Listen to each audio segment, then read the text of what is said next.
बिस्मिल्लाहिर्रहमानिर्रहीम। अस्सलाम वालेकुम नाज़रीन, आप यूट्यूब चैनल देख रहे हैं। मैं इमरान खान हूँ। सिचुएशन उसी तरफ जारी है जैसा कि लग रहा था। पंजाब खड़ा हो गया है, यानी ये बहुत बड़ी खबर है। अब तक जब से लेकर इमरान खान साहब की तहरीक चल रही है, पंजाब सिर्फ तब तक खड़ा था जब तक इमरान खान साहब बाहर थे। पंजाब में कोई कंपेन नहीं हो सकी, पंजाब के अंदर लोग निकल नहीं सके। सिर्फ एक मौका है जब पंजाब ने इस फस्तायत को शिकस्त दी, और वो मौका था 8 फरवरी का, जब लोगों ने खामोशी से आकर वोट डालना था। तब पहली मरतबा सारी दुनिया को इस बात का एहसास हुआ कि पंजाब के अंदर सेंटिमेंट्स कुछ और हैं, लेकिन पंजाब के लोग निकल नहीं पा रहे। फस्तायत और जबर इतना ज़्यादा है, और पंजाब की पुलिस को ऐसे ब्रूटली इस्तेमाल किया जाता है, लोगों के खिलाफ पटवार खाना इस्तेमाल किया जाता है, कैंट कचहरी इस्तेमाल की जाती है, दबाव इस्तेमाल किया जाता है, बदमाशी की जाती है। तो पंजाब में लोगों का निकलना मुश्किल था। फिर हज़ारों की तादाद में लोगों को गिरफ्तार भी किया गया, खौफ भी फैलाया गया। तो पंजाब के ऊपर सारा फोकस था कि पंजाब को नहीं निकलना चाहिए, लेकिन पंजाब खड़ा हो गया है। पंजाब ने अंगड़ाई ली है। मैं आपको ये नहीं कह रहा कि पंजाब ने भी चलना शुरू कर दिया है, लेकिन अब तक की इतला के मुताबिक पंजाब खड़ा हो गया है। और मैं आपको जो चीज़ें रिपोर्ट करूंगा वो एग्जैक्टली उन एरिया से बताऊंगा जहां पे जो हो रहा है। कुछ चीज़ें अगर मिस हो जाएं, क्योंकि एक वीलॉग में सब कुछ नहीं बताया जा सकता, लेकिन मोटे फैक्ट्स सारे आपको मैं पंजाब के हवाले से बताऊंगा। लेकिन अगर ये पंजाब चल पड़ा और फिर दौड़ना शुरू हो गया, तो ये रौंद कर रख देगा पूरे सिस्टम को, क्योंकि पंजाब की ताकत का अंदाजा सबको है। आधा पाकिस्तान जो है वो एक तरफ और अकेला पंजाब एक तरफ।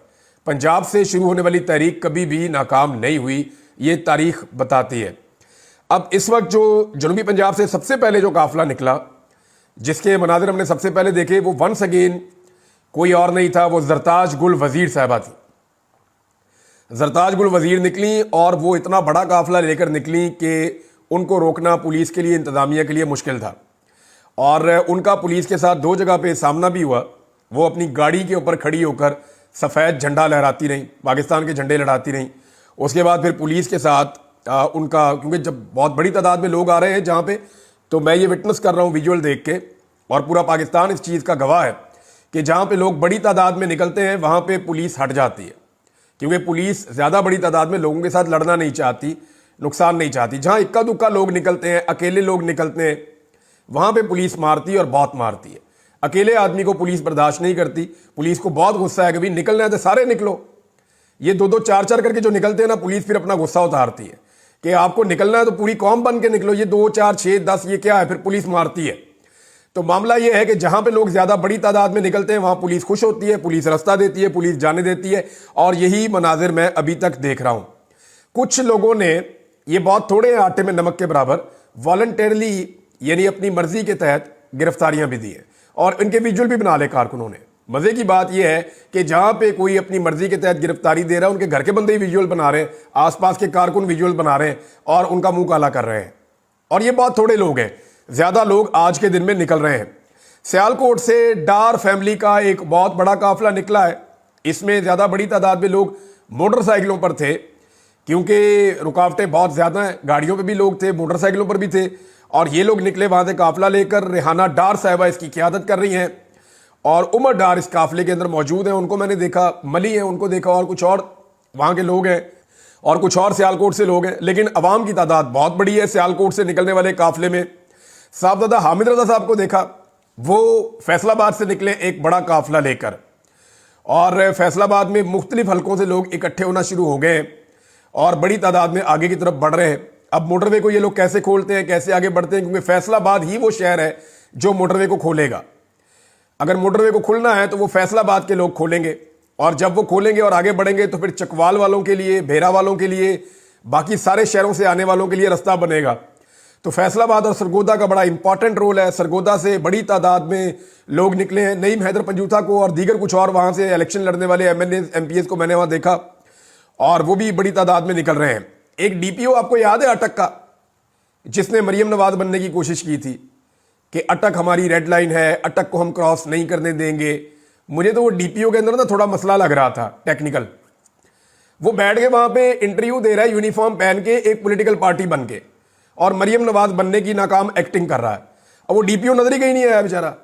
वो ईमान ताहिर साहिबा एक खातून है, वो अटक के अवाम के साथ निकली और निकल के वो मेन पे आ गई है।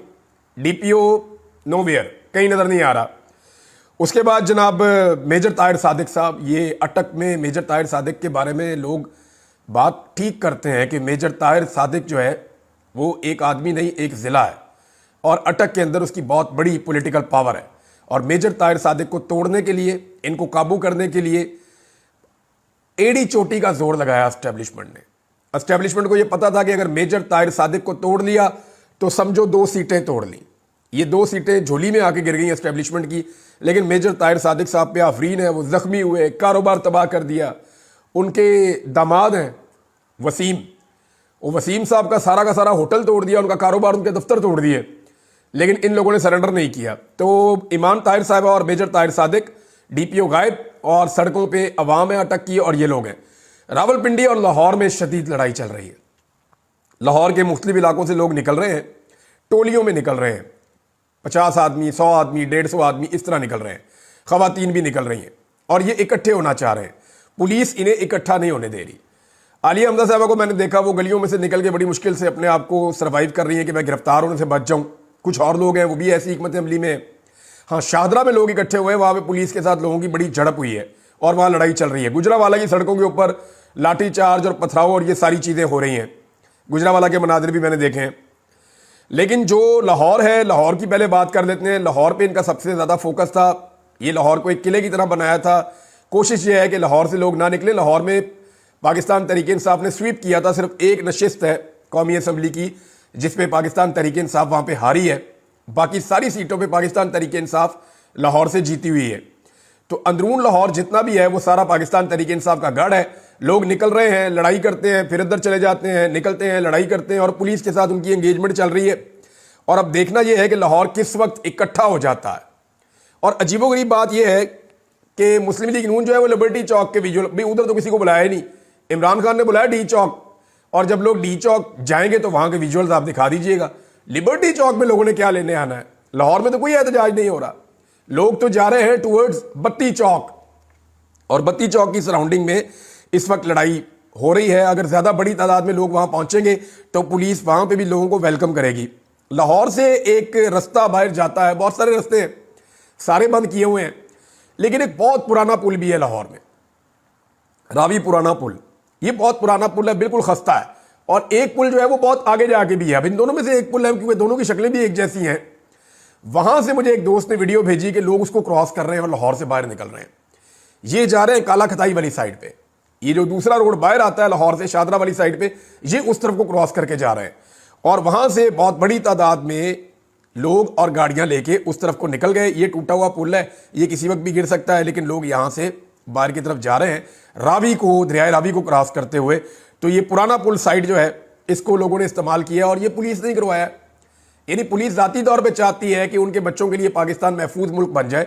पुलिस खुद भी तंग आ गई है कि हमारा काम क्राइम फाइटिंग है, हमें 2-2.5 साल से लगाया हुआ है एक सियासी जमात को कुचलने पर। वो पहले से ज्यादा मजबूत और ताकतवर हो गई है। हमारे अपने घर वाले, मुझे पुलिस वाले कहते थे कि इमरान भाई हम आपको पकड़ते हैं, हमारे घर वाले हमें गालियां देते हैं।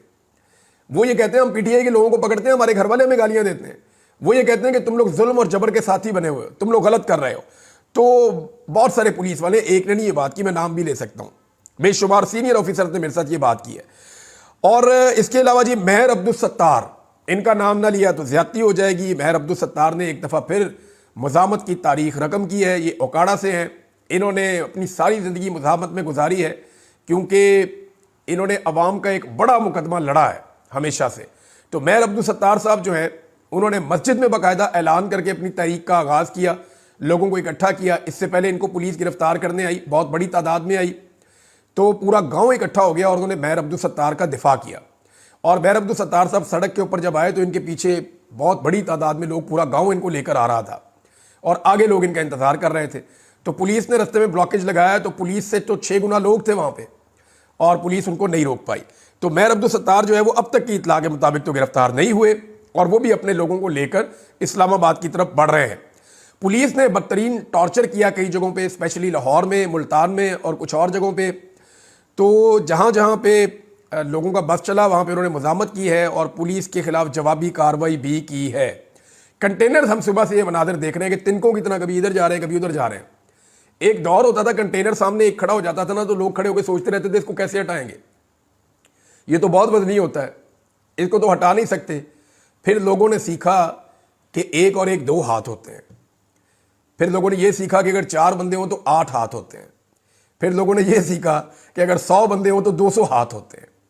और फिर लोगों ने कंटेनर्स को धकेलना शुरू किया और आज हमने मनाजिर देखे कि 10-10, 12-12 कंटेनर ऊपर नीचे करके ऐसे चौड़ी दीवारें बनाई हुई हैं, उनको भी मशीनें लगा के लोग धक्के लगा के रस्से बांध के लोग खींच खूंच के तिनकों की तरह साइडों पे कर रहे हैं। ये मैंने आपको कल कहा था, बहुत सारे लोगों को अजीब लग रहा था कि ये क्या बात कर रहा है। तो मैंने कहा था कि अगर अवाम निकली तो ये कंटेनर नजर भी नहीं आएंगे, ये खंदकें रास्ता रोक ही नहीं सकेंगी। तो अभी तक कोई बड़ी लड़ाई देखने में नहीं आई इस वक्त जब मैं ये वीडियो रिकॉर्ड कर रहा हूं, लेकिन जहां जहां पे कंटेनर लोगों के रास्ते में आए, लोगों ने तिनकों की तरह हटा दिए हैं। सिर्फ लाहौर में, मुल्तान में, और एक लड़ाई जो है वो रावलपिंडी में बहुत बड़ी हो रही है। रावलपिंडी में लोग फैजाबाद की तरफ आना चाहते हैं और बड़ी तादाद में फैजाबाद की सराउंडिंग में हज़ारों की तादाद में कारकुन मौजूद है। और रावलपिंडी का बताऊं, 13 की 13 सीटें रावलपिंडी डिवीजन से पाकिस्तान तहरीक इंसाफ ने जीती हुई हैं। ये इतनी बड़ी कामयाबी है, तो रावलपिंडी में कैसे रोका जा सकता है लोगों को? लोग बड़ी तादाद में, और यहीं से लोगों ने इस्लामाबाद में दाखिल होना है। मेरे ख्याल में अगर रावलपिंडी पहले इस्लामाबाद में दाखिल हो गया तो फिर बाकी शहरों के लिए गुंजाइश नहीं बचेगी, क्योंकि रावलपिंडी के अंदर पाकिस्तान तहरीक इंसाफ का इस डिवीजन में तकरीबन 1.5 मिलियन वोट है। 1.5 मिलियन तो सिर्फ वोट है, सपोर्टर बहुत बड़ी तादाद में है। और अगर ये लोग वहां से निकल आए और रावलपिंडी से 2 लाख या 1 लाख आदमी भी पहुंच गया तो फिर गेम हाथ से निकल जाएगी। बाकी सबके पहुंचने तक बात बहुत आगे निकल चुकी होगी। लेकिन वहां पुलिस बदतरीन शेलिंग कर रही है, बदतरीन टॉर्चर कर रही है। जो बंदा काबू आता है उसको बहुत मारते हैं। तो पुलिस वाले वहां पे तशद्दुद कर रहे हैं। अभी कारकुन आगे से जवाब देना शुरू हुए हैं। अभी ये रिपोर्ट हुआ थोड़ी देर पहले, लेकिन आगे जाकर क्या बनता है वो आपको मैं अगले वीलॉग में बताऊंगा।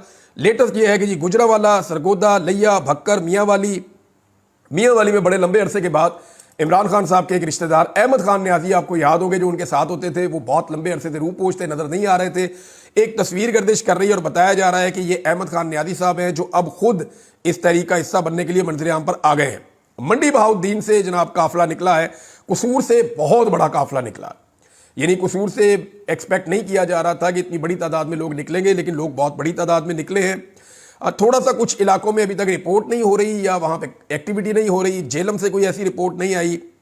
गुजरावाला में लड़ाई ज़रूर चल रही है, लेकिन काफिले अभी हमने नहीं देखे। चकवाल, खुशाब, मुल्तान की क़यादत के बारे में कहा जा रहा है कि वो गिरफ्तार हो गए हैं। ज़ैन कुरैशी और आमिर डोगर वगैरह, उन्हें मेरे ख्याल में मुज़ामत करनी चाहिए थी और उन्हें अपने कारकुनों को लीड करना चाहिए था। बेहतर हिकमत अमली होनी चाहिए थी। अगर जरताज गुल वज़ीर बदतरीन सूरत हाल के अंदर मुज़ामत करके और लीड कर सकती हैं तो फिर इनको भी करना चाहिए था। विहाड़ी अभी तक वहाँ से कोई मनाजिर नहीं हमने देखे, भावलपुर से भी अभी तक नहीं देखे मनाजिर। तो देखते हैं कि फर्दर क्या रिपोर्ट आती है। लेकिन जो अब तक पंजाब की सूरत हाल है वो मैंने आपके सामने रख दी है। सोशल मीडिया पे एक बात आप अपने जहन में रखें कि इस वक्त पाकिस्तान तहरीक इंसाफ छाई हुई है। सोशल मीडिया पे हर तरफ पाकिस्तान तहरीक इंसाफ दिखाई दे रही है। अगर आप देखें तो पिछले 24 घंटे में, ये अशर बाजवा साहब ने रिकॉर्ड इकट्ठा किया, पिछले 24 घंटे के अंदर तहरीक के हक में जो एंगेजमेंट है सोशल मीडिया पे वो 94% है, और तहरीक के खिलाफ जो एंगेजमेंट है सोशल मीडिया पे वो सिर्फ 6% है। तो अब आप अंदाजा कर लें कि सोशल मीडिया पे क्या चल रहा है। खैबर पख्तूनख्वा, इसके बारे में ज़्यादा बात करने की जरूरत नहीं है, लेकिन ये मैं आपको बता देता हूं कि खैबर पख्तूनख्वा से जितने लोग पहले आए थे उससे डबल से भी ज़्यादा लोग इस मरतबा आ रहे हैं, और ये बहुत बड़ा काफिला है। यानी इसमें सुबह एक खबर चला के गुमराह करने की कोशिश की गई लोगों को कि अली अमीन गंडापुर की और बुशरा बीबी की कोई रिपोर्ट किया गया कि लड़ाई होगी, लेकिन ये झूठ था, बकवास थी। खबर जानबूझकर फैलाई गई। मीडिया को बाकायदा कहा गया कि इख्तलाफात की खबरें चलाओ, ऐसा कुछ नहीं है। वहां से वो दुआ करने के बाद अली अमीन गंडापुर निकले। यहां 4 से 5 बड़े काफिले हैं। मैं आपको पांचों का बता देता हूं कि इस वक्त जो सड़कों पे हैं। नंबर 1, साउथ से एक काफिला आ रहा है खैबर पख्तूनख्वा के। इसमें वजीरिस्तान, करक, DI खान और बलूचिस्तान से जो काफिले पहुंचे हैं, जो DI खान तक पहुंचे थे, ये सारे इकट्ठे होंगे और ये सी पैक के रास्ते से पहुंचेगा M1 मोटरवे पर, यानी जो पेशावर वाली मोटरवे, वहां पे इस्लामाबाद पेशावर वाली। दूसरा मरकजी काफिला जो है ये पेशावर से निकलेगा अली अमीन गंडापुर की क़यादत में, और सूबे के मुख्तलिफ इलाकों से और पेशावर की सराउंडिंग से आने वाले कारकुन इस काफिले के साथ चलेंगे। तीसरा, ये जो साउथ वाला काफिला है, इसको वहां से मैंने देखा शाहिद खटक बहुत बड़ा एक ग्रुप लेकर आ रहे हैं, शेर अफजल मरवत के भाई एक बहुत बड़ी तादाद में लोगों को लेकर आ रहे हैं, नूरुल कादरी साहब बहुत बड़ी तादाद में लोगों को लेकर निकले हैं, और इसके अलावा जो अली अमीन गंडापुर के भाई हैं, उमर अमीन गंडापुर, वो इसको वहाँ से लीड करेंगे और सबको लेकर मोटरवे पे आएंगे। पेशावर वाला अली अमीन गंडापुर खुद क़यादत करेंगे और ये सारा जो मॉब है ये स्वाबी की तरफ आएगा, इस्लामाबाद की तरफ जो बढ़ेंगे ये। फिर तीसरा जो एक बहुत बड़ा काफिला आ रहा है वो हज़ारा। ये कहाँ से आ रहे हैं? नारान, कागान, बालाकोट, हरीपुर, एबटाबाद, हज़ारा, ये सारे लोग इकट्ठे होकर मोटरवे के रास्ते से पहुंचेंगे M1 पे, यानी पेशावर इस्लामाबाद मोटरवे पे, और ये स्वाबी से थोड़ा सा इस तरफ ये ज्वाइन करेंगे पाकिस्तान तहरीक इंसाफ के मरकजी काफिले को। अगला काफिला जनाब ये चित्राल से शुरू होता है, फिर उसके बाद दीर है, फिर लोअर दीर है, अपर दीर, लोअर दीर, ये सारे लोग पहुंचेंगे चकदरा में, और चकदरा से आगे ये स्वात मोटरवे पे आएंगे। जबकि यहीं पे लोग पहुंचेंगे जो लोग चलेंगे चलास से, शांगला से, स्वात से, अपर दीर से, लोअर दीर से, वो सारे यहाँ पहुंच जाएंगे। और इसके अलावा जो लोग गिलगित बल्तिस्तान से आएंगे तो उनके लिए दो रास्ते हैं। एक तो गिलगित बल्तिस्तान में बाकायदा पहाड़ को गिरा दिया गया, ये भी बताया गया है कि लोगों का रास्ता बंद कर दिया जाए, लेकिन फिर भी लोग कोई ना कोई रास्ते निकाल कर आ रहे हैं, जो मुकामी लोग हैं वो तो पहुंचेंगे। और अब वहां से आने वाले लोग दो रास्ते इख्तियार कर रहे हैं, कुछ लोग हज़ारा की तरफ जा रहे हैं, कुछ लोग मालाकंड की तरफ आ रहे हैं, और जो पांचवा एक इकट्ठ होगा खैबर पख्तूनख्वा में वो मर्दान और स्वाबी और आसपास के शहरों के लोग हैं। ये सारे लोग जो हैं वो इकट्ठे हो जाएंगे स्वाबी में। तो स्वाबी से आगे इन्होंने कैसे बढ़ना है, हम कंटेनर्स को उड़ते हुए देख रहे हैं, कोई कंटेनर इधर जा रहा है, कोई इधर जा रहा है, तो कंटेनर्स और खंदकें रास्ते नहीं रोक सकती। अभी एक और तरफ से भी मुज़ामत शुरू हो चुकी है। थोड़ी देर पहले मैंने इसकी इतला ली थी, मरी वाली साइड से, गिलियात वाली साइड से, वहां से भी बहुत सारी रुकावटें होने के बावजूद कारकुन जोर लगा रहे हैं। और मेरी इतला के मुताबिक जो अब्बासी साहब हैं उन्होंने भी मदद की है। अब्बासी साहब ने बड़े मुश्किल हालात देखे हैं, और कुछ और लोग हैं पाकिस्तान तहरीक इंसाफ के जिन्होंने बड़ा सख्त वक्त देखा है, वो भी खड़े हैं। रावलपिंडी की जिम्मेदारी जो है शहरियार रियाज साहब के पास है, सहबाबिया ताहिर साहबा हैं, ये लोग पूरी कोशिश कर रहे हैं। इस्लामाबाद के अंदर अभी एक्टिविटी पूरी तरह शुरू नहीं हुई। यहाँ मेरे ख्याल में आमिर मुगल साहब हैं, उन्होंने क्योंकि इसको लीड करना होता है तो उनकी स्ट्रेटजी ये है कि जब तक बाकी जगहों से लोग पहुंचना शुरू नहीं हो जाते तब तक अपनी तवानाई बचाई जाए। तो देखते हैं कि इस्लामाबाद के अंदर क्या सिचुएशन बनती है। यहाँ पे शेर अफजल मरवत साहब की भी एक बड़ी ड्यूटी है। तो नादरीन, ये है अब तक की सूरत हाल।